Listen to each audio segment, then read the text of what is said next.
الحمد لله رب العالمين والعاقبة للمتقين والصلاة والسلام على خاتم الأنبياء والمرسلين وعلى آله وأصحابه أجمعين. أما بعد، فقد قال الله تبارك وتعالى في القرآن المجيد والفرقان الحميد: واتقوا فتنة لا تصيبن الذين ظلموا منكم خاصة. وعن أم سلمة رضي الله تعالى عنها زوج النبي صلى الله عليه وسلم: سمعت رسول الله صلى الله عليه وسلم يقول: إذا ظهر السوء في الأرض أنزل الله عز وجل بأسه بأهل الأرض. قلت: يا رسول الله، وإن كان فيهم صالحون يصيبهم ما أصاب الناس وإن كان فيهم صالحون يصيبهم ما أصاب الناس ثم يرجعون إلى رحمة الله. وعن النبي صلى الله عليه وسلم: إن المرأة إذا اختلعت ثيابها في غير بيت زوجها هتكت ما بينها وبين الله من حجاب، وإن تطيب لغير زوجها كان عليها نارا وشنارا. وإذا استحلوا الزنا وشربوا الخمور بعد هذا وضربوا المعازف غار الله في سمائه فقال للأرض: تزلزلي بهم، فإن تابوا ونزعوا إلا هدمها عليهم. فقال أنس: عقوبة لهم، فقال رحمة وبركة وموضعة للمؤمنين ونكالا وسخطة وعذابا للكافرين، أو كما قال عليه الصلاة والسلام. صدق الله العظيم وصدق رسوله النبي الكريم، ونحن على ذلك لمن الشاهدين والشاكرين، والحمد لله رب العالمين. میرے انتہائی واجب الاحترام قابل ست تکریم حضرات بزرگان دین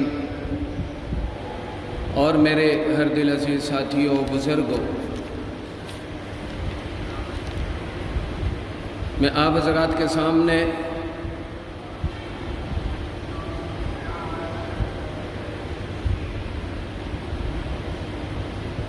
اللہ رب العزت کی طرف سے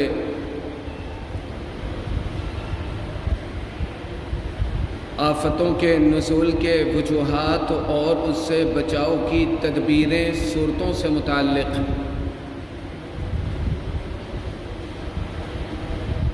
گزشتہ 2 جمعوں سے 2 ہفتوں سے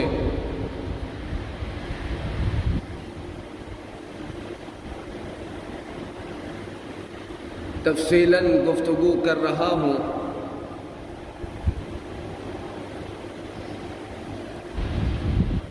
آج کی اس نشست میں بھی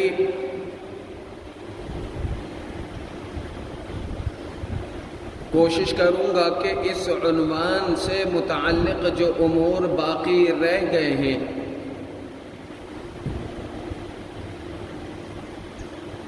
احادیث مبارکہ کی روشنی میں، قرآنی آیات کے تناظر میں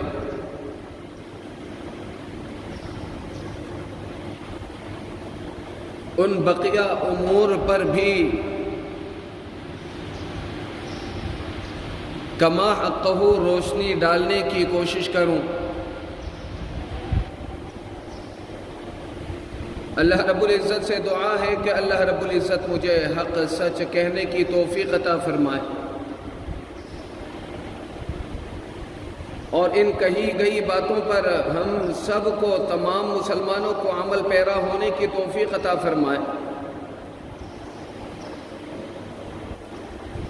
تاکہ اجتماعی اور انفرادی آفتوں کے نزول کا جو ہم سامنا کرتے ہیں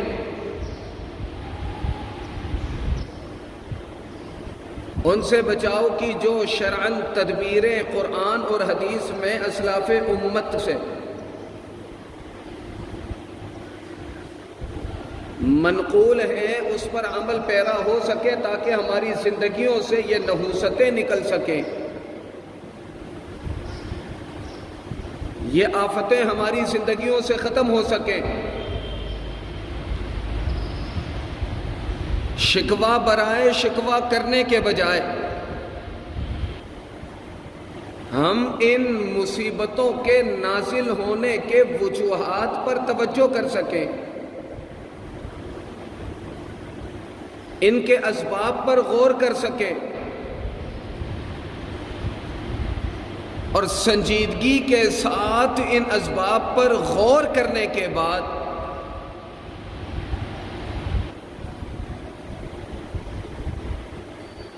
ان تمام ذرائع طریقوں کا سد باب کرنے کی کوشش کریں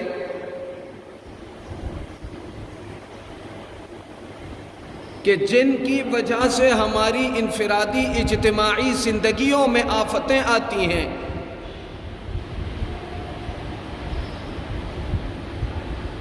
مصیبتوں کا بھرمار ہوتا ہے، مصیبتوں کا نزول ہوتا ہے،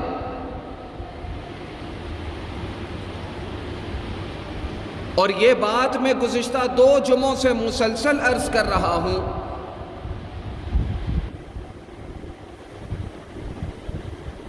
اللہ رب العزت نے جہاں آفتوں کا ذکر فرمایا وہاں آفتوں سے نکلنے کے راستے بھی بتلائے۔ اگر تو محض آزمائشیں ہوتی، نکلنے کے راستے نہ ہوتے، نکلنے کا کوئی طریقہ نہ ہوتا، بچ بچاؤ کرنے کا کوئی راستہ ہمارے پاس موجود نہ ہوتا،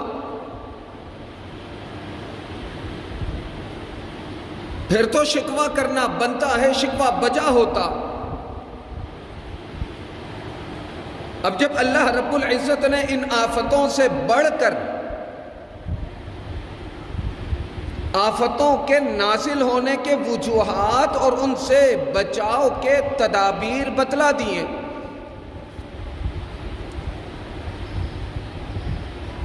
تو اب ان آفتوں کے نازل ہونے پر محض شکوہ کرنا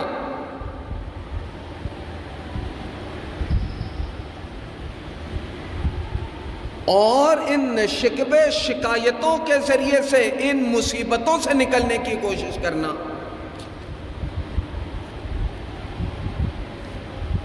یہ بالکل لا یعنی سی بات ہے، بیکار سی بات ہے، بے نتیجہ محنت ہے۔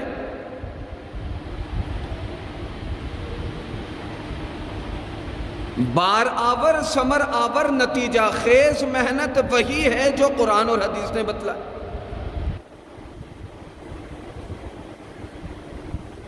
قرآن اور حدیث کے جتنے بھی احکامات ہیں، اصول ہیں جو قرآن میں مذکور، احادیث میں مذکور،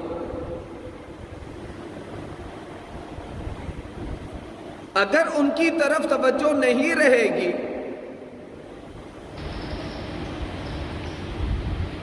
اور وہی دنیاوی مصنوعی اسباب کے پیچھے ہم لگے رہیں گے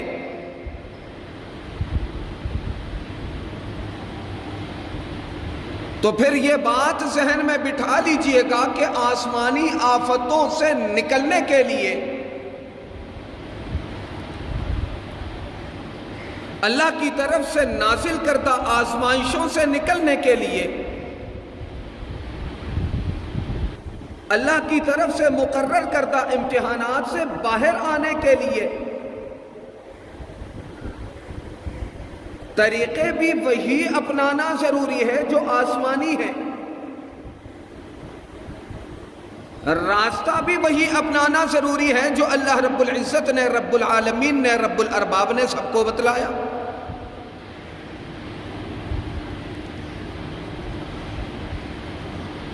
یوں اگر ان اسباب کی طرف توجہ نہ ہو جن اسباب کی وجہ سے ہماری زندگیوں میں نحوستیں آتی ہیں،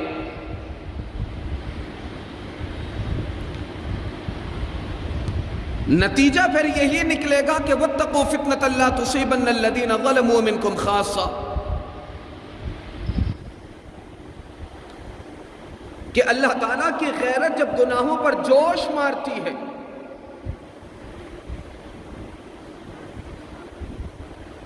تو پھر اللہ تعالیٰ کی طرف سے نازل کردہ جو مصیبتیں ہوتی ہیں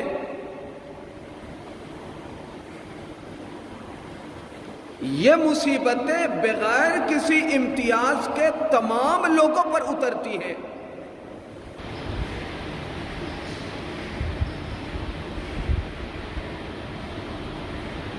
پھر یہ مصیبتیں کسی نیکوکار اور بدکار کی تمیز نہیں کرتی،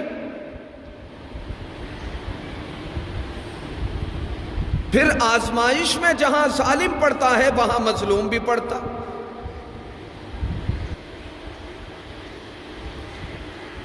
پھر آزمائش میں جہاں گنہگار پڑتے ہیں وہاں نیکوکار بھی پڑ جاتے۔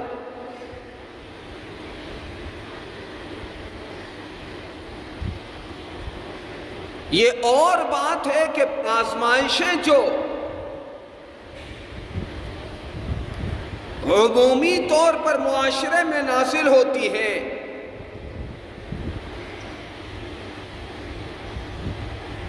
یہ کس طور پر نازل ہوتی ہیں؟ عذاب بن کر نازل ہوتی ہیں، امتحان بن کر نازل ہوتی ہے، یا رفع درجات بن کر نازل ہوتی ہے۔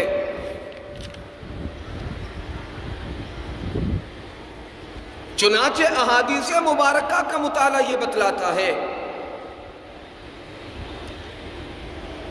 کہ جب گناہ اور کثرت کے ساتھ اگر زمین میں ظلم ہونے لگے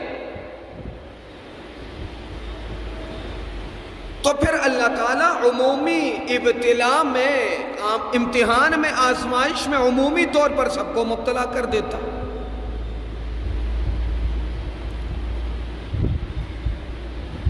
اب لوگوں کے 3 طبقات ہوا کرتے ہیں۔ پہلا طبقہ نیکوکاروں کا، متقی پرہیزگار لوگوں کا۔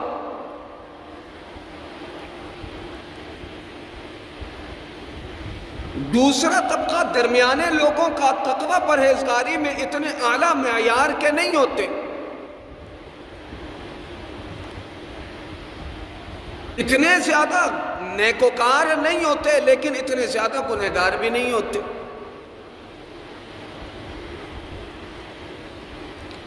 اور تیسرا طبقہ وہ ہے کہ جو کبھی ہوش کا ناخن لیتے ہی نہیں،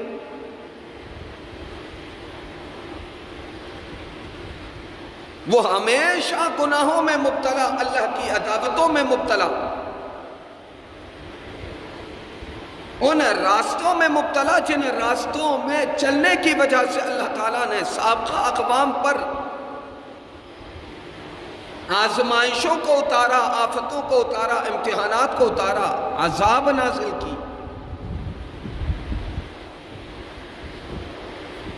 نیکی کی طرف رغبت نہیں، نیکی کی طرف توجہ نہیں، نیکی کا کوئی شوق نہیں، کوئی سوچ نہیں۔ اب ایک طبقہ مسلمانوں کے معاشرے میں اس قسم کے لوگوں کا ہے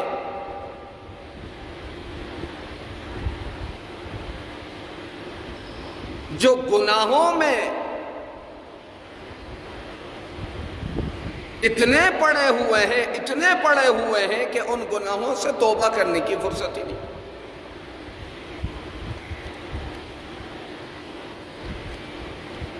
تو احادیث مبارکہ کا مطالعہ بتلاتا ہے کہ اللہ تعالیٰ کی طرف سے اترنے والی آزمائشیں یہ 3 طبقات پر تقسیم ہوتی ہیں۔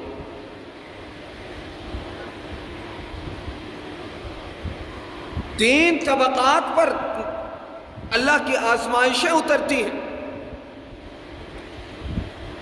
اب عمومی آزمائش میں اگر نیکوکار مبتلا ہو جائیں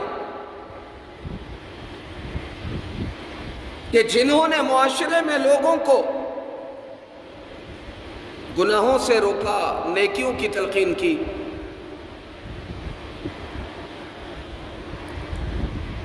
اور ان احکامات کا پابند کرانے کی معاشرے میں لوگوں کو کوشش کی کہ جن احکامات کا قرآن اور حدیث نے، اللہ نے اور اس کے پیارے حبیب نے مجھے اور آپ کو پابند کیا۔ اب اگر اجتماعی ہلاکتوں میں ایسے لوگ مبتلا کر دیے جائیں تو یہ اجتماعی ہلاکتیں، آفتیں، مصیبتیں ان کے واسطے رفع درجات کا ذریعہ اور سبب بنتی۔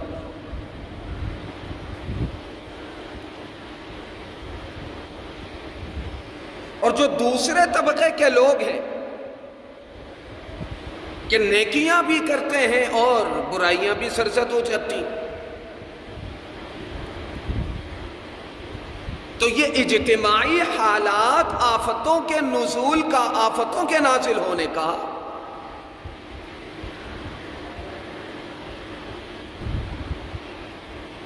ان لوگوں کے لیے ازروِ تنبیہ، ان کو متنبہ کرنے کے لیے ہوتا ہے کہ سدھر جاؤ.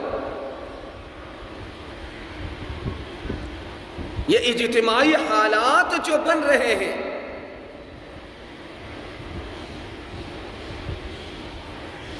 اگر اپنے اعمال کو بہتر نہ کیے جائیں تو پھر ان ہلاکتوں میں تم بھی مبتلا ہو سکتے ہو. اور تیسرا طبقہ وہ ہے کہ جنہیں کسی قسم کی نیکی کی کوئی توفیق نہیں.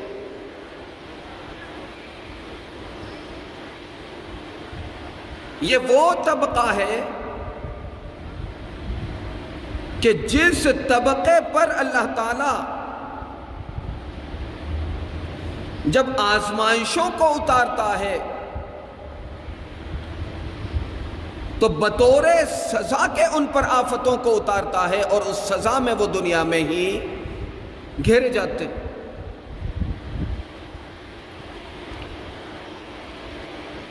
تو اللہ تعالیٰ کی طرف سے نازل ہونے والی آزمائشوں کے کل 3 درجات ہیں، اور لوگوں کے بھی 3 طبقات. درجہ بندی کے اعتبار سے ہر شخص اللہ کی طرف سے نازل کردہ جو امتحان ہے اس میں مبتلا ہوتا ہے. چنانچہ حضرت ام سلمہ جناب نبی کریم صلی اللہ علیہ وسلم کی ازواج مطہرات میں سے فرماتی ہیں کہ جناب نبی کریم صلی اللہ علیہ وسلم کو میں نے فرماتے ہوئے سنا، اذا ظہر السوء فی الارض انزل اللہ عز وجل بأسہ بأہل الارض، کہ جب روئے زمین میں گناہ عام ہو جائے، فتنہ فساد عام ہو جائے، ظلم و ستم عام ہو جائے، اللہ اور اس کے رسول کے احکامات کی نافرمانی معاشرے میں عام ہو جائے، انزل اللہ عز وجل بأسہ بأہل الارض، اللہ تعالیٰ زمین والوں پر جو ہے وہ اپنے غیظ و غضب کو اتارتا ہے. اہل زمین کو آفتوں میں مبتلا کرتا ہے، امتحان میں مبتلا کرتا ہے، آزمائش میں مبتلا کرتا ہے. حضرت ام سلمہ رضی اللہ تعالی عنہ سوال فرماتی ہیں، قلت یا رسول اللہ وإن كان فيهم صالحون يصيبهم ما أصاب الناس ثم يرجعون إلى رحمته. حضرت ام سلمہ رضی اللہ تعالی عنہ نے جناب نبی کریم صلی اللہ علیہ وسلم سے سوال کیا، وإن كان فيهم صالحون، اگر اللہ تعالیٰ کا غیظ و غضب زمین والوں پر اترا ان کی نافرمانیوں کی وجہ سے، ان کے گناہوں کی وجہ سے، اگر اس میں نیکوکار متقی پرہیزگار قسم کے لوگ موجود ہوں، تو یہ لوگ بھی اللہ تعالیٰ کے اس نازل شدہ غیظ و غضب کے زد میں آئیں گے. تو جناب نبی کریم صلی اللہ علیہ وسلم نے جواب میں ارشاد فرمایا، یصیبہم ما اصاب الناس، یہ نیکوکار بھی اسی طرح مصیبت کے زد میں آئیں گے، اسی طرح مصیبت کے زد میں آئیں گے، لیکن ثم یرجعون الی رحمت اللہ، اور یہ مصیبت کے زد میں آنے کے بعد اللہ تعالیٰ کی رحمتوں کے سائے آ جائیں گے. گویا کہ یہ پہلے طبقے کے لوگوں کے لیے ہے، اور یہ جو آزمائشیں اتری ہیں ان پر، یہ جو امتحان کے زد میں آئے ہیں، یہ امتحان کے زد میں آنا نیکوکاروں کے لیے رفع درجات کا باعث اور ذریعہ بنا، یعنی ان کی درجات کے بلندی کا ذریعہ اور سبب بنا. یوں نیکوکار لوگ اجتماعی ہلاکتوں میں مبتلا ہونے کے بعد یہ ہلاکتیں، آزمائشیں، مصیبتیں ان کے لیے رفع درجات کا ذریعہ بن جائے گا، یعنی ان کے درجات کی بلندی کا ذریعہ بن جائے گا، اور یہ قرب خداوندی کا ذریعہ بن جائے گا۔ اور اسی طرح حضرت عائشہ صدیقہ رضی اللہ تعالی عنہ فرماتی ہے، تبلغ بہ النبی صلی اللہ علیہ وسلم اذا ظہر السوء فی الارض انزل اللہ بأہل الارض بأسہ قلت وفیہم اہل طاعت اللہ عز وجل۔ حضرت عائشہ صدیقہ رضی اللہ تعالی عنہ فرماتی ہیں کہ جب جناب نبی کریم صلی اللہ علیہ وسلم نے فرمایا کہ جب روئے زمین میں برائیاں عام ہو جائیں، انزل اللہ بأہل الارض بأسہ، اللہ تعالیٰ زمین والوں پر اپنے غیظ و غضب کو نازل کر۔ عرصہ حیات انسان کے واسطے تنگ ہو کر رہ جاتا ہے۔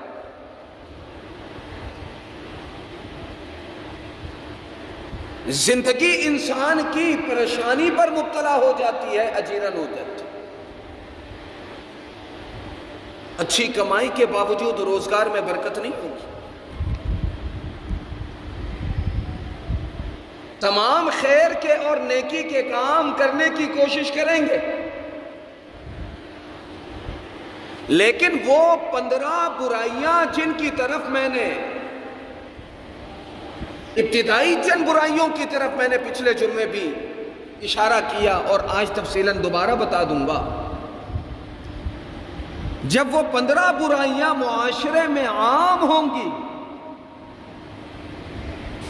تو زندگی آپ کی پرسکون نہیں گزر سکتی۔ زندگی میں سکون نہیں آ سکتا۔ درجنوں لوگ ملتے ہیں، کہتے ہیں کمائی بہت اچھی، روزگار بہت اچھا، لیکن سکون نہیں، سکون کی نیند نہیں آتی،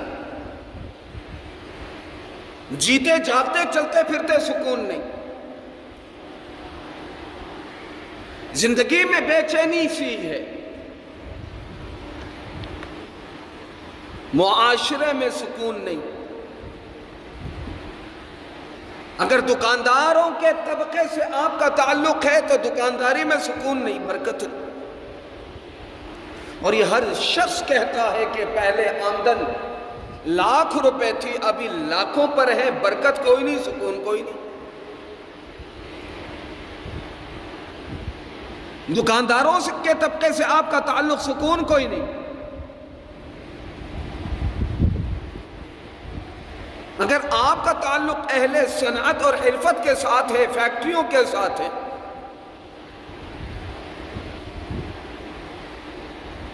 اس پورے فیکٹری کے نظام کو چلانے میں کوئی سکون نہیں۔ ماہانہ تنخواہ پر ملازم ہے، کوئی سکون نہیں۔ دہاڑی دار ملازم ہے، کوئی سکون نہیں۔ غرض یہ کہ ملازمت کرتے ہیں تو سکون نہیں، کاروبار اپنا ہے تو سکون نہیں، کاروبار کے لیے نکلتے ہیں تو سکون نہیں، کاروبار کر کے واپس لوٹتے ہیں تو سکون نہیں، گھر میں آتے ہیں تو سکون نہیں، دوست احباب میں بیٹھتے ہیں تو سکون نہیں۔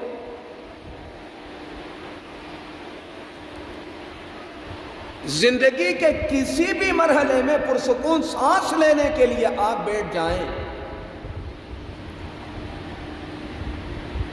کوئی سکون نہیں۔ ملک کے اندر کمائیں تو سکون نہیں، بیرون ملک جا کر کمائیں تو سکون نہیں۔ اذا ظہر السوء فی الارض انزل اللہ بأہل الارض بأسہ۔ اگر روئے زمین میں برائیاں عام ہو جائیں، گناہ عام ہو جائیں، منکرات عام ہو جائیں، جن کے عام ہونے پر اللہ تعالیٰ کا غیظ و غضب زمین والوں پر اترا کرتا ہے۔ اور یہ بات پچھلے تقریباً 4 سال سے میں آپ حضرات کے گوش گزار کر رہا ہوں کہ جناب نبی کریم صلی اللہ علیہ وسلم کے صدقے امت محمدیہ صلی اللہ علیہ وسلم اجتماعی ہلاکتوں سے محفوظ ہے، لیکن بداعمالیوں کی جو بے سکونی ہے اس سے محفوظ نہیں ہے۔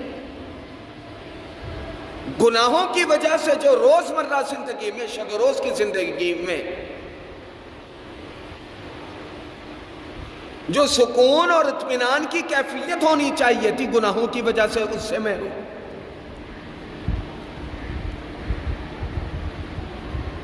گھر کی 4 دیواری میں ایک بے چینی سی کیفیت۔ کتنے لوگ آ کر گلے شکوے کرتے ہیں کہ گھر میں کسی قسم کا کوئی سکون اور راحت ہی نصیب نہیں، بچے آپس میں لڑتے ہیں، بڑے آپس میں لڑتے ہیں، بڑوں کی آپس کی یہ لڑائیاں پھر بچوں کی طرف منتقل ہوتی ہیں، پھر بچے بڑوں کے ساتھ بدتمیزی پر اتر آتے ہیں، حکم عدولی پر اتر آتے ہیں۔ اولاد والدین میں سے والد کی بات ماننے کو تیار نہیں، والدہ کی بات ماننے کو تیار نہیں۔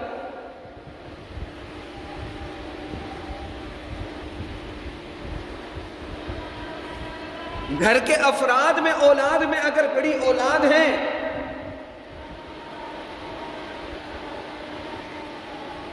جناب نبی کریم صلی اللہ علیہ وسلم نے والدین کے بعد سرپرست بڑی اولاد کو بنا۔ آپ علیہ السلام کے واضح فرمان ہے۔ اب اولاد میں سے بڑوں کی چھوٹے بات ماننے کو تیار نہیں۔ ان تمام تر بے سکونی راحتوں کے ختم ہو جانے کی بنیادی وجہ کیا ہے؟ بنیادی وجہ میرے عزیزوں وہ ہے کہ گناہوں کے جن بنیادی اسباب کی وجہ سے اہل زمین پر، روئے زمین پر اللہ تعالیٰ ایسی اجتماعی ہلاکتوں کو نازل کرتا ہے، غیظ و غضب کو نازل کرتا ہے کہ جس غیظ و غضب سے نیکوکار بھی نہیں بچ پاتے، بدکار بھی نہیں بچ پاتے۔ چنانچہ حضرت عائشہ صدیقہ رضی اللہ تعالی عنہ فرماتی ہیں، جناب نبی کریم صلی اللہ علیہ وسلم نے فرمایا، اذا ظہر السوء فی الارض انزل اللہ باہل الارض بأسہ، کہ جب روئے زمین میں فتنہ فساد عام ہو جائے، گناہ عام ہو جائے، تو اللہ تعالیٰ روئے زمین پر اپنے غیظ و غضب کو نازل کرتا ہے۔ بأسن۔ حضرت عائشہ نے پلٹ کر سوال کیا رضی اللہ عنہا، وعنہن وعنہم اجمعین، قلت وفیہم اہل طاعت اللہ عز وجل، یا اللہ روئے زمین میں تیرے نیکوکار بندے بھی تو ہیں۔ اب نیکوکار میں بھی 2 طرح کے لوگ ہیں کہ جنہوں نے پل بھر خدا کی نافرمانی نہیں کی، اور جنہوں نے پل بھر خدا کی نافرمانی نہیں کی۔ یہ لوگ 2 قسم کے ہیں جو معاشرے میں کبھی پھیلی برائیوں پر راضی نہیں رہے۔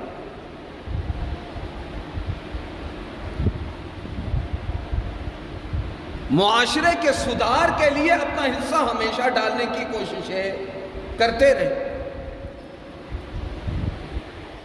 خواہ وہ گھر والوں کے سدھار کی بات ہو، اپنے ماتحت کے لوگوں کے سدھار کی بات ہو، قرب و جبار کے معاشرے کو سدھارنے کی بات ہو، اپنے بیوی بچوں کو سدھارنے کی بات ہو، ہمیشہ کوششیں کی، اور خود بھی اپنی ذات پر کوششیں کرتے رہے۔ یہ وہ لوگ ہیں۔ اور ایک طبقہ وہ ہے کہ جو عموماً معاشرے میں کہہ دیا جاتا ہے کہ تو نے اپنے قبر میں جانا ہے، میں نے اپنی قبر میں جانا ہے، تم اپنی قبر میں جاؤ گے، میں اپنی قبر میں جاؤں گا، میں اپنا حساب کتاب خود دوں گا، تم نے اپنی حساب کتاب کو خود چکتا کرنا۔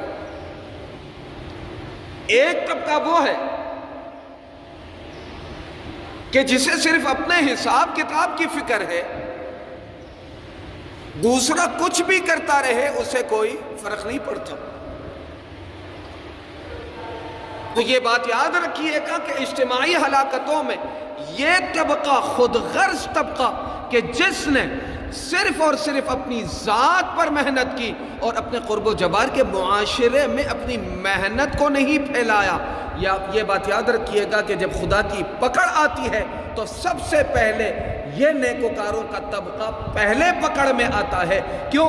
اس وجہ سے کہ نیکیوں کے ساتھ،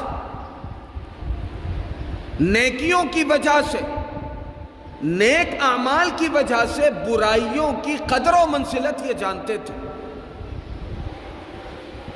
اور ان برائیوں سے معاشرے کو کبھی روکنے کی کوشش نہیں کی، اولاد کو روکنے کی کوشش نہیں کی، بیوی بچوں کو روکنے کی کوشش نہیں کی،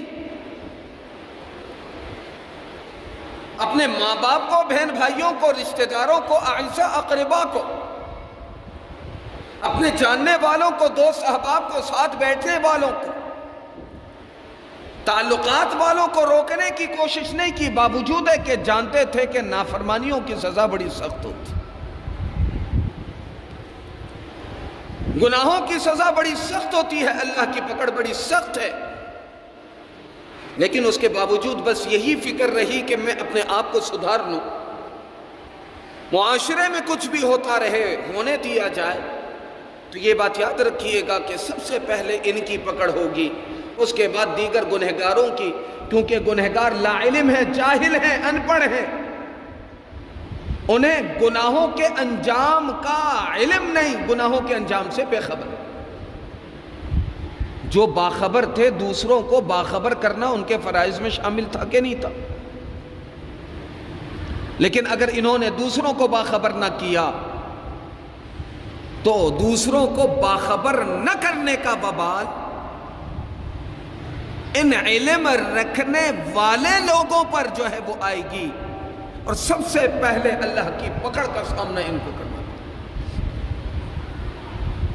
اور پھر پہلا طبقہ نیکوکاروں کا وہ کہ جو ہر کس و ناکس کو، گھر کے لوگوں کو، معاشرے کے لوگوں کو، تعلق والوں کو، رشتہ داروں کو، اعزاء کو، اقربا نیکیوں کی تلقین کرتے رہے، جا بجا تلقین کرتے رہے، ہر آن کرتے رہے، ہر پل کرتے رہے، اٹھتے بیٹھتے کرتے رہے، چلتے پھرتے کرتے رہے۔ حضرت عائشہ صدیقہ رضی اللہ تعالی عنہ اسی قسم کے جو نیکوکار ہیں، ان کے بارے میں سوال کرتی ہیں، قلت وفیہم اہل طاعت اللہ عز وجل، یا اللہ جب اجتماعی ہلاکتیں زمین والوں پر اتریں گی، اس میں تو کچھ ایسے نیکوکار لوگ بھی ہیں کہ جنہوں نے اللہ رب العزت کی کوئی ناقدری نہیں کی اور نافرمانی کوئی نہیں کی، کیا وہ بھی مبتلا عذاب ہوں گے؟ کیا وہ بھی ہلاکت میں پڑیں گے؟ کیا وہ بھی فتنوں میں، آزمائشوں میں پڑیں گے؟ جناب نبی کریم صلی اللہ علیہ وسلم نے عرض فرمایا، گزارش کی، نعم ثم یسیرون الی رحمت اللہ، کہ ہاں اجتماعی پکڑ میں وہ لوگ بھی آئیں گے، لیکن ان کا ہلاکت میں مبتلا ہونا ان کے لیے رفع درجات کا ذریعہ بنے گا، سبب بنے گا، رفع درجات کا ذریعہ اور سبب بنے گا۔ اسی طرح میرے عزیزوں، میرے دوستوں، میرے بزرگوں، حضرت انس رضی اللہ تعالی عنہ فرماتے ہیں کہ میں حضرت عائشہ صدیقہ رضی اللہ تعالی عنہ کے پاس بیٹھا ہوا تھا، ایک شخص آئے، آ کر انہوں نے سوال کیا کہ یہ جو زمین میں زلزلہ آتا ہے، انقلابات آتے ہیں، اس کی وجہ کیا؟ ایک وجہ تو وہ ہے جو سائنس نے بتلایا، ایک وضاحت وہ ہے جو اہل سائنس کا بیان کرتا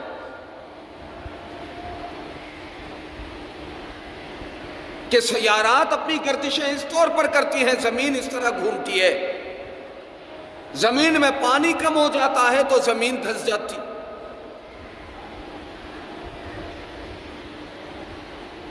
زمین کی گردش جیسی کیسی بھی ہو، پانی جیسا کیسا بھی ہو،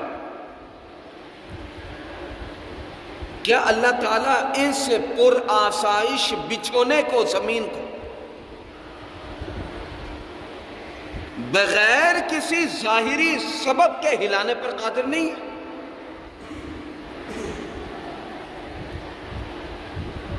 یا پھر اگر زمین کو ہلایا جانا مقدر ہے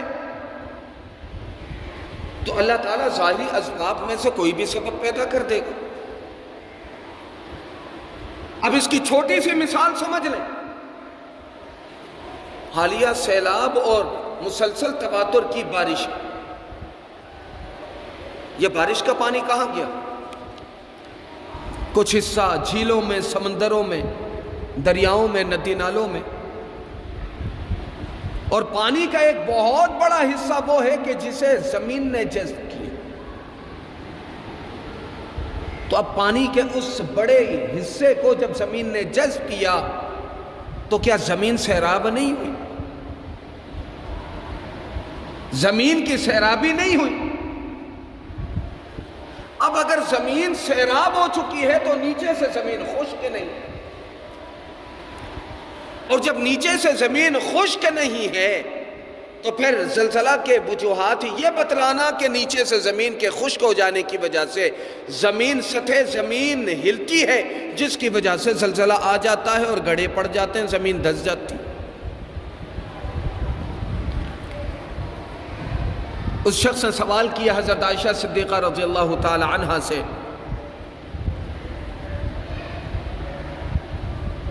کہ زلزلوں کے وجوہات کیا ہیں؟ یہ وہ آفتیں ہیں کہ جو آفتیں خاص گنہگاروں پر اللہ تعالیٰ نازل نہیں کرتا، بلکہ بے گناہ لوگ بھی ان آفتوں کے زد میں آیا کرتے۔ کیا حالیہ زلزلوں میں، سیلاب میں، کیا ایسے لوگ زد میں نہیں آئے کہ جو نیکوکار بھی تھے، اعمال بھی ٹھیک تھے؟ تو حضرت عائشہ صدیقہ رضی اللہ تعالی عنہا نے زلزلوں کے جو عمومی وجوہات بتلائیں ان پر غور کرنے کی ضرورت ہے۔ یہ وہ وجوہات ہیں جن وجوہات کی بنیاد پر اللہ تعالیٰ کا غیظ و غضب زمین والوں پر اترتا۔ حضرت عائشہ صدیقہ رضی اللہ تعالی عنہا نے فرمایا، جناب نبی کریم صلی اللہ علیہ وسلم کا ارشاد ہے، ان المرأة اذا خلعت ثيابها في غیر بیت زوجها ہتکت ما بینها وبین اللہ من حجاب، کہ جب عورت اپنے شوہر کے گھر کے علاوہ میں بے لباس ہو جائے تو اللہ اور اس عورت کے درمیان جو حجاب ہے، اللہ تعالیٰ اس حجاب کو اٹھا لیتے۔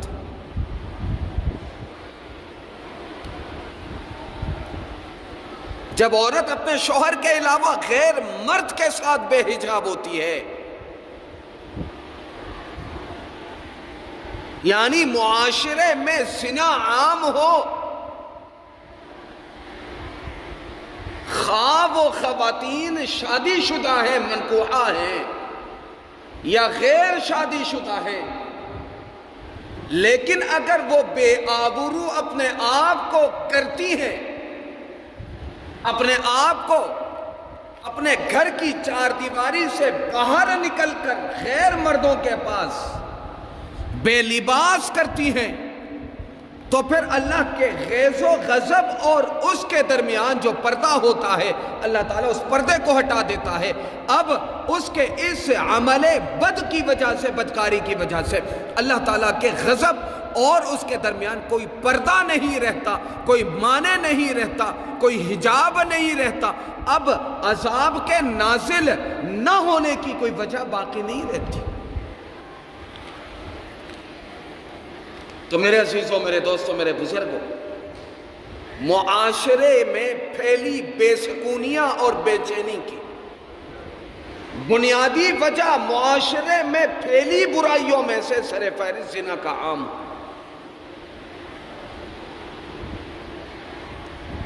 یہ زنا وہ غلیظ ترین بیماری ہے، گناہ ہے، کہ یہ گناہ جب سے اللہ تعالیٰ نے اس بچھونے کو زمین کو بچھایا تب سے قیامت کی صبح تک کسی دین میں، کسی مسلک میں، کسی مذہب میں جائز ہی نہیں ہے۔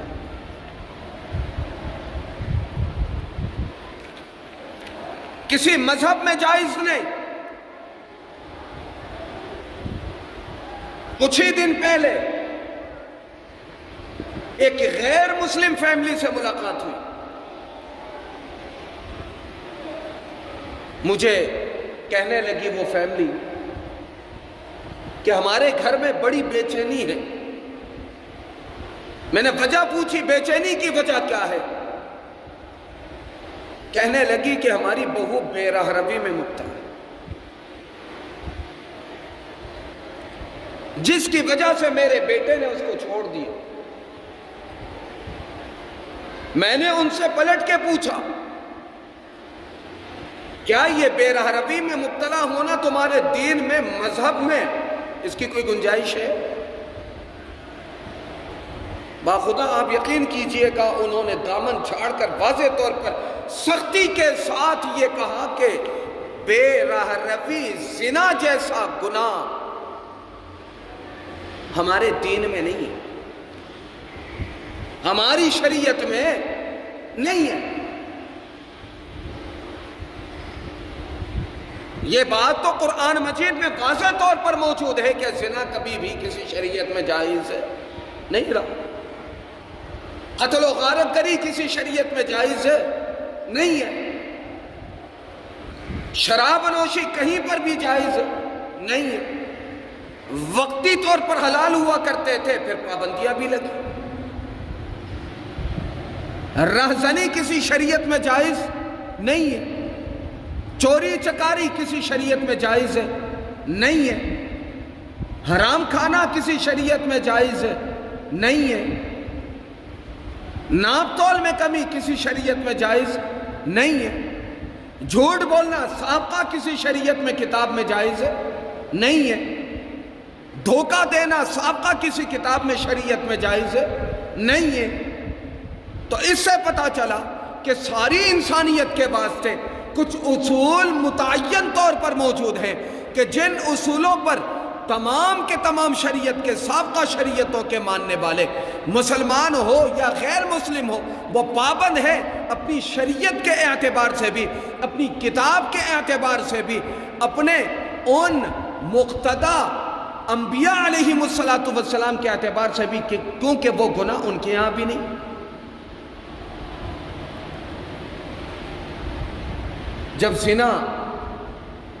جب سے دنیا قائم ہوئی ہے، رہتی دنیا تک جائز ہی نہیں، چوری جائز ہی نہیں، ڈاکہ قتل جائز ہی نہیں، ناحق کسی کا مال تلف کرنا جائز ہی نہیں، تو اس کی نحوست اور اس کا وبال جو ہے وہ مسلم ہو غیر مسلم اترے گا تو صحیح۔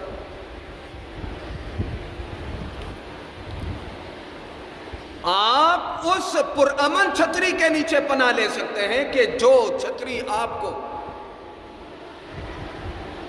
چلے تھوڑی دیر کے بعد سے مان لیا کہ آپ مسلمان نہیں غیر مسلم ہیں، آپ کی شریعت نے وہ چھتری آپ کو میسر کی ہے، وہ سائبان آپ کو دیا کہ جس کے نیچے آ کر آپ پناہ لے سکتے ہیں۔ اس سے پتہ چلا کہ اللہ رب العزت کی عمومی شریعت میں کچھ گناہ ایسے عام ہیں کہ جو شریعت محمدیہ علی صاحبہ الف تحیہ کے علاوہ میں بھی بالعموم ناجائز اور حرام۔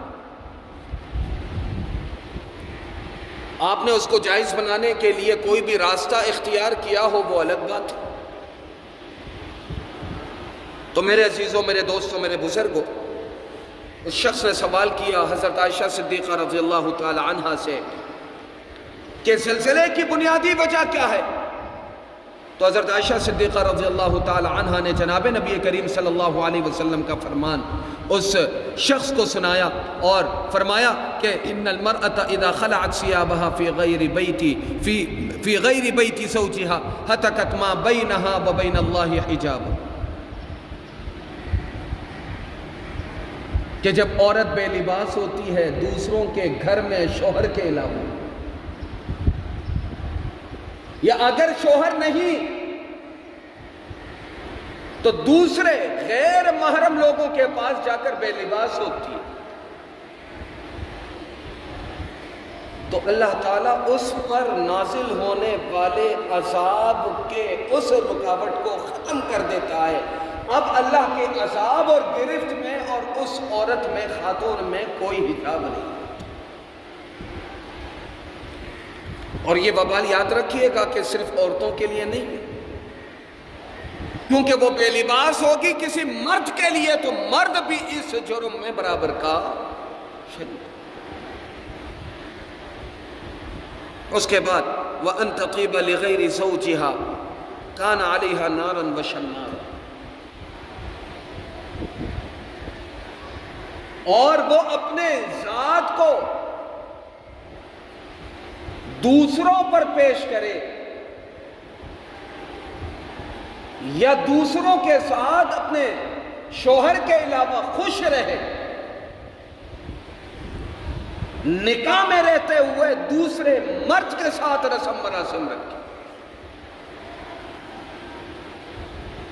کیا معاشرے میں یہ بیماریاں نہیں ہیں؟ آپ کا معاشرے میں عمومی ان مسائل کے ساتھ تعلق نہیں،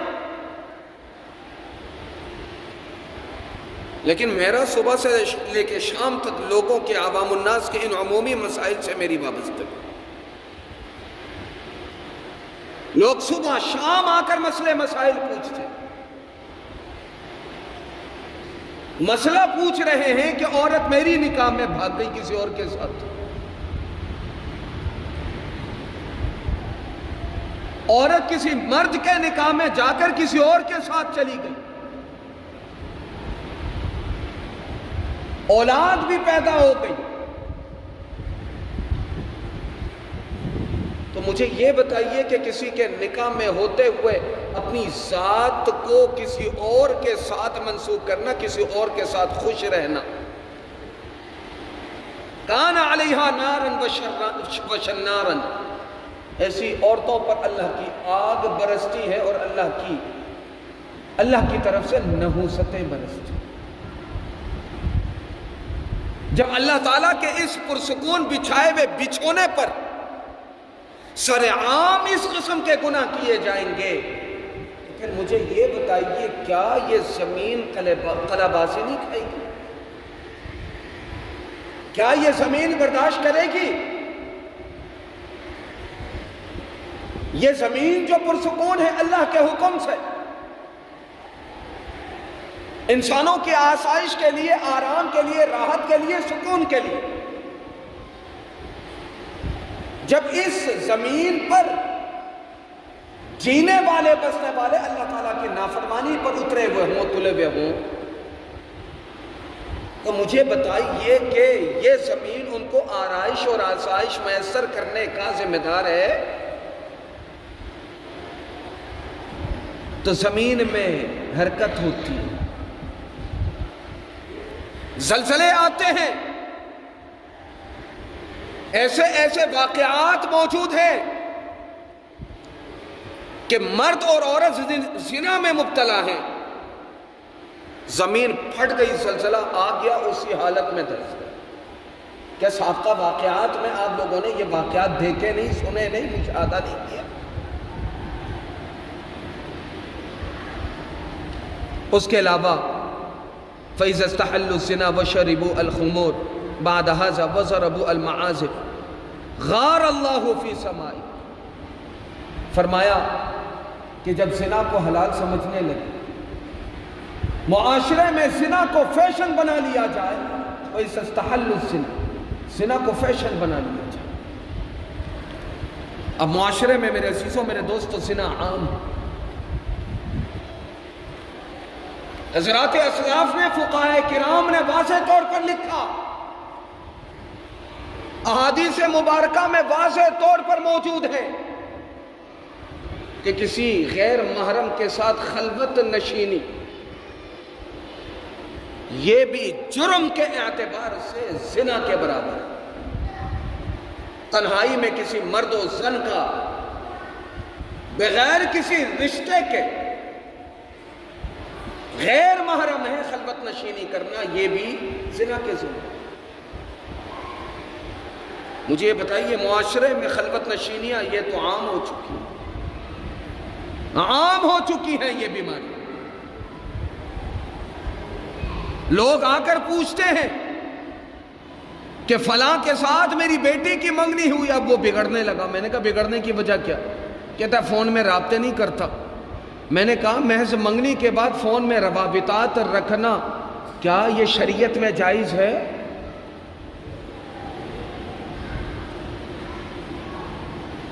گپ شپ کرنا فون جائز ہے؟ خلوت میں بیٹھ کر دعوتیں اڑانا شریعت میں جائز ہے؟ خلوت میں گھومنا پھرنا شریعت میں جائز ہے؟ جب شریعت میں جائز نہیں تو اس ناجائز کام پر گھر والے بھی ملوث ہیں. گھر والوں نے مکمل طور پر ان کی کیا کی؟ سپورٹ کی، حوصلہ افزائی کی. اور پھر آپس میں اگر تعلقات خراب ہو جائیں تو پھر آ کے شکوہ بھی کرتے ہیں کہ منگیتر سے بیٹی کا رشتہ جو ہے وہ تعلقات خراب ہو رہے ہیں. اگر سوال یہ کیا جائے کیا نکاح ہو چکا ہے، پلٹ کے جواب دیتے ہیں کہ نکاح نہیں ہوا. جب نکاح نہیں ہوا تو اس کے ساتھ رسم مراسم رکھنا، اس کے ساتھ تعلقات رکھنا، اس کے ساتھ گھومنا پھرنا، اس کے ساتھ گپ شپ کرنا، اس کے ساتھ خلوت نشینی کرنا، مجھے یہ بتاؤ کہ کون سی شریعت میں جائز ہے؟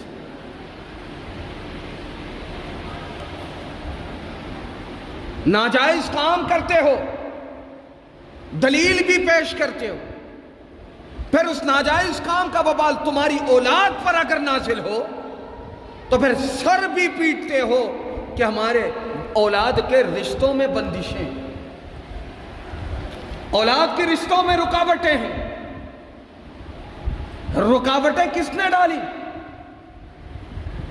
رکاوٹیں آپ کے اپنے اعمال نے، آپ کے اپنے کردار نے، آپ کے اپنے گفتار نے، آپ کی بے رہ ربی نے، آپ کے گناہ پر راضی رہنے نے، آپ کا گناہ کرنے والے کو مسلسل تھپکیاں دینے سے، آپ کے تھپ تھپانے سے، آپ کی حوصلہ افزائی کرنے کی وجہ سے اللہ تعالیٰ نے ان کے اس علانیہ گناہ پر، اس سر عام کھل کر کیے جانے والے گناہ پر اللہ تعالیٰ نے وبال کو نازل کیا. تو اب رونا کس بات؟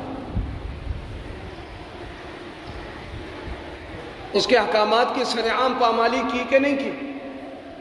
آپ کی بیٹی کا منگیتر آپ کے گھر میں آتا ہے، بیٹی کو ساتھ لے کر جاتا ہے. نکاح سے پہلے کون سی شریعت ہے، کون سے اخلاقیات ہیں؟ کہاں کی شریعت میں، کہاں کے اصول میں، کہاں کے معاشرت کی بات کر رہے ہیں؟ کہاں جائز ہے؟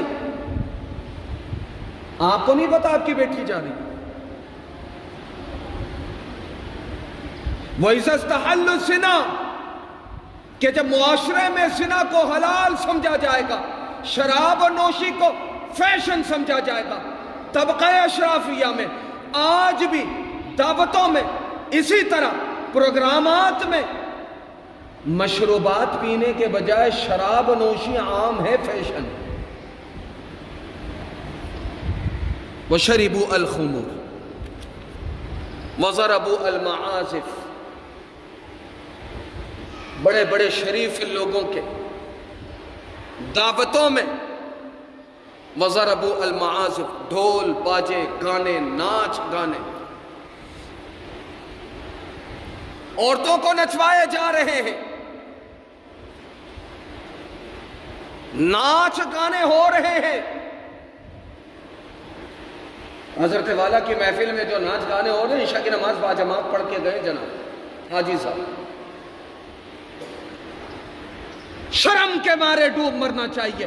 رسم دنیا نبھا لو، پھر خدا سے شکوہ نہ کرنا، رسم دنیا نبھا لو، خدا سے گلہ نہ کرنا، رسم دنیا نبھا لو، پھر اللہ تعالیٰ کے سامنے عرض گزار نہ ہونا کہ یہ مصیبتیں ہم سے دور کر دیں۔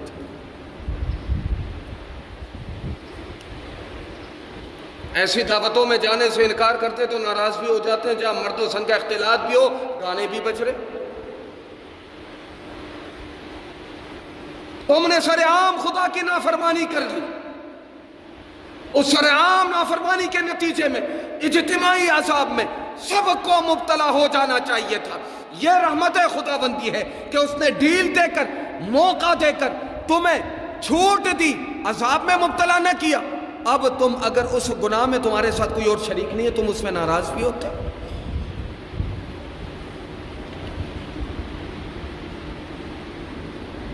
کیا اس طرح عمومی گناہ میں، اجتماعی گناہ میں جہاں کیے جاتے ہیں، آج تک یہ ہمت دل گردہ لے کر آپ گئے ہیں کہ صاحب پروگرام سے پوچھیں کہ ناچ گانا ہوگا تو میں معذرت کے ساتھ نہیں آ سکتا، مرد و زن کا اختلاط ہوگا معذرت کے ساتھ میں نہیں آ سکتا؟ اگر آپ کو پہلے سے معلوم نہیں، آپ شریک ہو چکے ہیں، دعوت میں شریک ہونے کے باوجود مرد و زن کا اختلاط ہے، نکل کے آ جائے، ناچ گانے ہیں نکل کے آ جائے، واہیات ہیں نکل کے آ جائے، عورتوں کو نچوایا جا رہا ہے نکل کے آ جائے، ہجڑوں کو نچوایا جا رہا ہے نکل کے آ جائے۔ کیا یہ دل گردہ آپ نے اپنے اندر پیدا کیا؟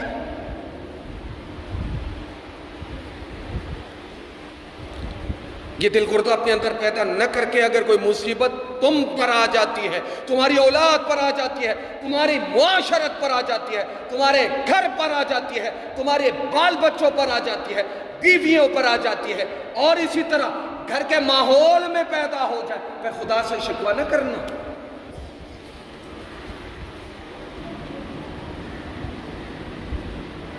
کیا احادیث مبارکہ یا علماء سے نہیں سنا کہ جو گانے سنا کرتے ہیں ان کانوں کو سیسا پگھلا کر ان کانوں میں ڈال دیا جائے گا، اور گانا ينبت النفاق فی القلب کما ينبت الماء الزرع، ایسے نفاق کو انسان کے اندر پیدا کرتا ہے، اس کے اخلاقیات کو ایسے برباد کرتا ہے، ایسا تہس تہس کرتا ہے، ایسا برباد کر کے رکھ دیتا ہے، جیسا کہ اگر بنجر زمین پر پانی پڑ جائے تو خضرو جنگلی گھاس نکلتے، بارش کے بعد جنگلی خضرو گھاس نکلتے نہیں نکلتے؟ کیا آپ اہتمام کے ساتھ ان کو اگاتے؟ کیا سر عام ان عداوتوں کے باوجود زندگی میں سکون آ سکتا؟ کبھی بھی نہیں آئے گا۔ اس کے بعد میرے عزیزوں، میرے دوستوں، حضرت عائشہ صدیقہ رضی اللہ تعالی عنہ فرماتی ہیں غار اللہ فی سمائی، اللہ تعالیٰ غیرت میں آ جاتا ہے ساتوں آسمانوں کے اوپر سے، فقال للارض، زمین کو حکم دیتا تزلزلی، ذرا کروٹ لینا، ذرا کروٹ لینا، اور جب زمین کروٹ لیتی ہے اوپر کا نیچے آ جاتا ہے، نچلا حصہ اوپر آ جاتا ہے، تزلزلی بہن فإن تابوا ونزعوا، کہتے ہیں کہ اگر وہ توبہ کر لیں اللہ تعالیٰ یہ تسلسل روک دیا کرتا ہے، وَإِلَّا هَدَمَهَا عَلَيْهِمْ، وگرنہ زمین کو اٹھا کر اوپری حصے کو نیچے کر دیا کرتا ہے، نیچے حصے کو اوپر کر دیا۔ پھر بھی سمجھ نہیں، پھر بھی اپنی گناہوں پر دلیل دیے جا رہے۔ فقال انس رضی اللہ تعالی عنہ نے سوال کیا عقوبۃ لہ، کیا یہ سزا کے طور پر ہے؟ فقالت رحمتاً، جو نیکوکار تھے ان کے لیے رفع درجات کا ذریعہ بن جائے گا، رحمت بن جائے گا، وبرکۃ، ان کے واسطے باعث برکت ہے، وموعظۃ للمؤمنین، جو صاحب ایمان ہے ان کے لیے واعظ و نصیحت ہے، ان کے لیے تدبر ہے، ان کے لیے پیغام تامل ہے، پیغام غور و فکر ہے۔ سوچ لو، سنبھل جاؤ، اب بھی موقع ہے، اگر تم نے اپنے آپ کو نہ سنبھالا تو یہ زمین تمہیں اوپر سے اٹھا کر نیچے دھسا سکتی۔ اور آگے پھر کافروں کے لیے کہا وَنَكَالًا وَسَخْطَةً وَعَذَابًا بِالْكَافِرِينَ، یہ اللہ تعالیٰ یہ زمینی آفتیں ہمیشہ کافروں پر عذاب بنا کر نازل کرتا ہے۔ اور یہ بات میں تھوڑی دیر پہلے آپ سے عرض کر چکا، زنا کرنا کسی شریعت میں جائز ہے نہیں ہے، چوری کرنا کسی شریعت میں روا نہیں ہے، قتل کرنا کسی شریعت میں جائز ہے نہیں ہے، ناپ تول میں کمی کرنا کسی شریعت میں جائز ہے نہیں ہے، دھوکہ دینا کسی شریعت میں جائز ہے نہیں ہے، اور اسی طرح کسی کے ساتھ فراڈ کرنا کسی شریعت میں جائز ہے نہیں ہے، جھوٹ بولنا کسی شریعت میں جائز ہے نہیں ہے۔ جب اس چیز کو معاشرے میں ان گناہوں کو عام کیا جائے گا تو پھر اللہ تعالیٰ کا عمومی عذاب نازل ہوگا، صاحب ایمان بھی مبتلا ہوگا، غیر مسلم بھی مبتلا۔ یہی وہ عذاب کے وجوہات ہیں میرے عزیزوں جو میں نمبر وار آپ کے گوش گزار کرنا چاہ رہا تھا۔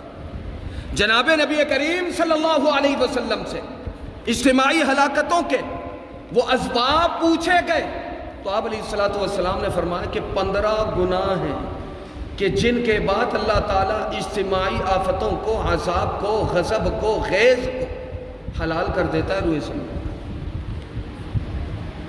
15 گناہ ہیں۔ دیگر روایتوں میں چند آدھ گناہ اور بھی ہیں۔ اگر ان تمام تر جرائم کو اکٹھا کیا جائے تو 30-35 جرائم بنتے ہیں۔ یہ وہ کبائر ہیں کہ جن میں سے کسی ایک گناہ کے ارتکاب کے بعد اللہ کا غیظ و غضب جو ہے وہ نازل ہوتا ہے، اللہ غیرت پہ آتا ہے۔ میرے عزیزو، اذا فعلت امتی 15 خصلة حل بها البلاء، اگر میری امت میں جناب نبی کریم صلی اللہ علیہ وسلم نے فرمایا اگر یہ 15 باتیں پیدا ہو جائیں یا ان میں سے کوئی اور بات پیدا ہو جائے تو حل بها البلاء، تو اللہ تعالیٰ کی آفتیں ان پر اتریں۔ حل بها البلاء، اللہ کی طرف سے آزمائشیں اتریں گی۔ حل بها البلاء، اللہ کا عذاب اترے گا۔ بلا عذاب کو بھی کہتے ہیں۔ حل بها البلاء قیل وما ہی یا رسول اللہ، صحابہ نے سوال کیا یا رسول اللہ وہ 15 باتیں کیا ہیں؟ قال اذا كان المغنم دولا، مال غنیمت کو شیر مادر سمجھا جائے، مال غنیمت کو اپنے باپ دادا کی جاگیر سمجھا جائے۔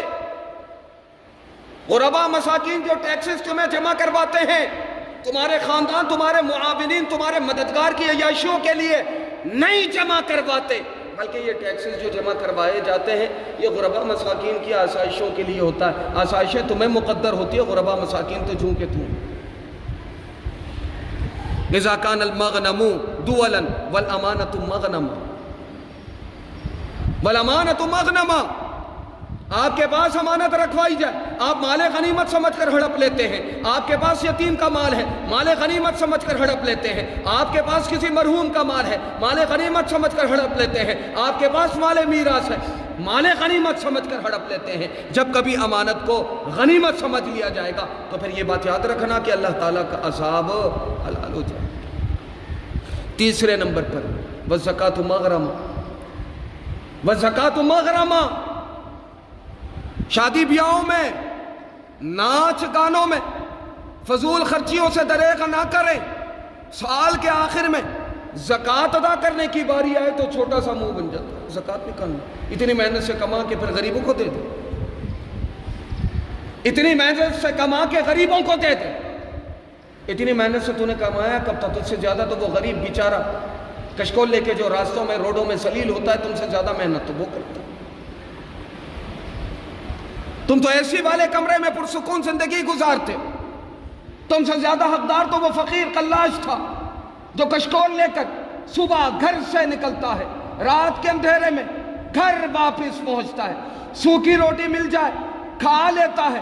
بعض دفعہ تمہارے ہوٹلوں کے سامنے، ریسٹورنٹ کے سامنے تمہارے پھینکے ہوئے کھانوں کو اٹھا کر نوالے منہ میں ڈال کر اپنا گزر بسر کرنے کی کوشش کرتا۔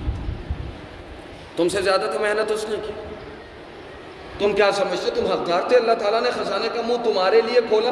کیا تم جنید بغدادی کی اولاد میں سے ہو؟ رابعہ بصریہ تمہاری ماں تھی؟ کس چیز پر ناز کرتے ہو؟ یہ اللہ تعالیٰ نے خزانے کا منہ تمہارے واسطے کھولا۔ یہ بات یاد رکھنا، فقیر کے لیے نہیں کھولا، وہ مال کے حساب سے جوابدار نہیں ہے۔ اگر تمہارے لیے کھولا، تم مال کے ہر ذرے پر جوابدار ہو۔ تمہیں میں نے مال عطا کیا تھا، کہاں خرچ کیا؟ تم کیا حقدار تھے؟ اس لیے تمہیں دیا۔ بات حقدار ہونے کی نہیں ہے، اللہ تعالیٰ نے آپ کے لیے کھولا، رحم و کرم کا معاملہ کیا، تو پھر اس کے حکم کو بجا لاتے ہوئے زکوٰۃ ادا کیجئے۔ رحم و کرم کا معاملہ روئے زمین والوں پر آپ بھی کیجئے۔ الراحمون یرحمہم الرحمن تبارک و تعالی، ارحموا من فی الارض یرحمکم من فی السماء، جو روئے زمین پر رحم کرتا ہے، آسمان والا اس پر رحم کرتا ہے۔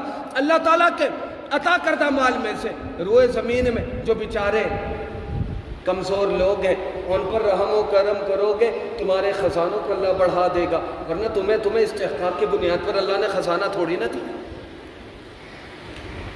تم ہی حقدار تھے، تم ہی ٹھیکیدار تھے۔ کیا تم کتب اور ابدال کے جو نہ کہتے تھے فیملی سے تعلق رکھتے ہو، باقی سارے کے سارے گنہگار ہیں؟ کہ اللہ نے انہیں عطا نہیں کیا تو گنہگار ہے تم کتب اور ابدال کے؟ خاندان سے تمہارا تعلق ہے۔ یہ میری اور آپ کی خوش فہمی ہے میرے عزیزوں۔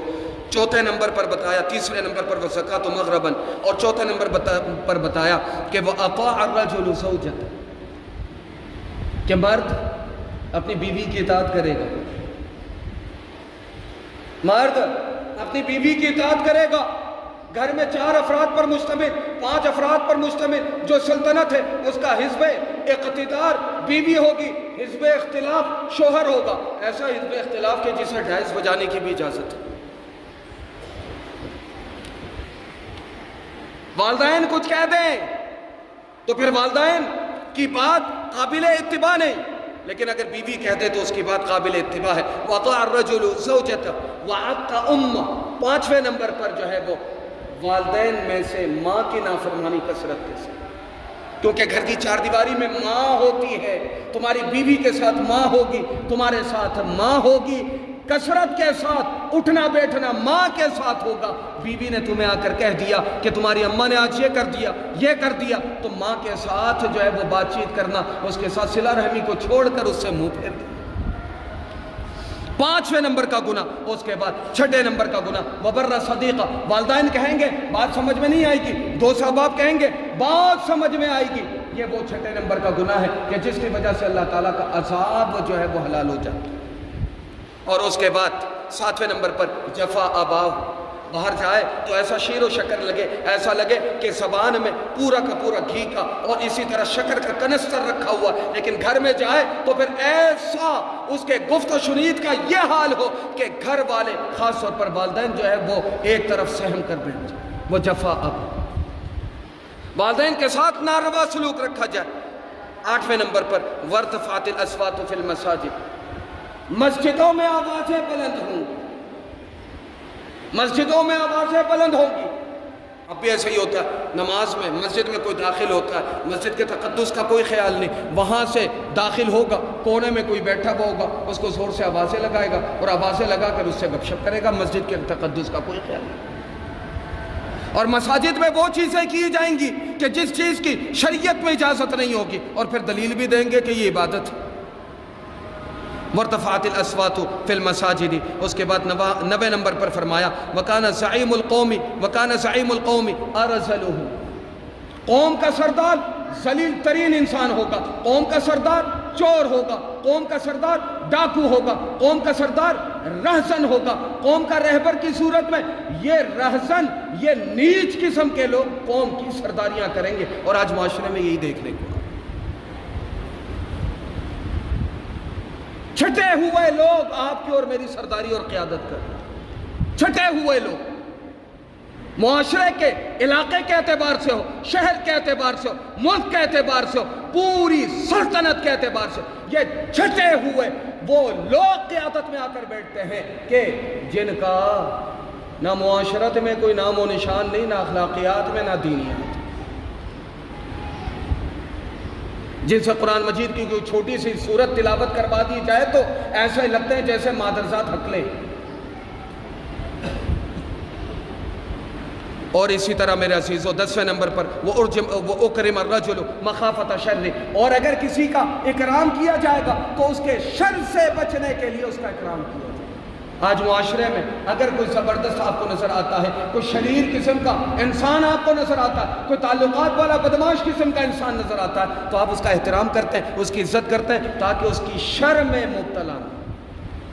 اس کے بعد آگے فرمائے وہ شربت الخمور، اور شراب کو فیشن بنا لیا جائے گا، ولبس الحریری، اور اسی طرح حریر کو، ریشم کو پہنا جائے گا، واتخذت القیان والمعازف، اور اسی طرح ناچ گانوں کو، ناچنے والیوں کو اپنی محفلوں میں جگہ دی جائے گی، ڈھول باجے کو اپنی محفلوں میں جگہ دی جائے گی۔ اور آخری نمبر پر وَلَعَنَ آخِرُ هَذِهِ الْأُمَّةِ أَوَّلَهَا، اور اس امت کے وہ بند کمرے میں بیٹھے محققین، مدبرین، مفکرین کہ جو اپنے آپ کو اسلامی ریسرچر کہتے ہیں، اپنے بزرگوں کو گالیاں دیں گے، اپنے بڑوں کو گالیاں دیں گے، ان کی طرف وہ نسبتیں کریں گے کہ جو نسبت شریف آدمی کسی شریف کی طرف نہیں کیا کرتا، تو پھر ایسی صورت میں آگے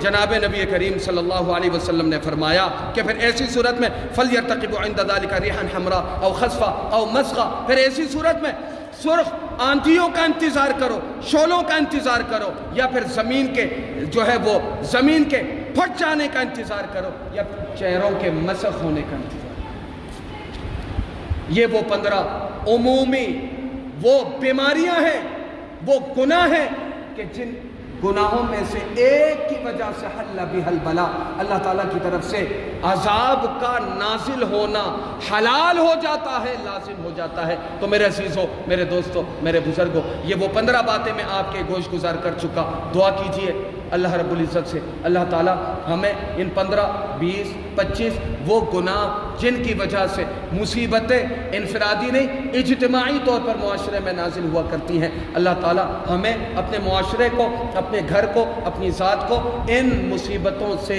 جو ہے وہ محفوظ رکھنے کی، دور رہنے کی توفیق عطا فرمائے، اور ان مصیبتوں کو معاشرے میں نہ آنے دینے کے لیے کوشش کرنے کی ہمیں توفیق عطا فرمائے۔ اللہ تعالیٰ ہم سب کا حامی و ناصر ہو، اور ان تمام تر منکرات سے ہمیں بچنے کی توفیق دے جن کی وجہ سے اللہ کا غیظ و غضب اور ناراضگیاں زمین والوں پر اترتی ہے۔ اللہ تعالیٰ ہم سب کو توفیق عطا فرمائے۔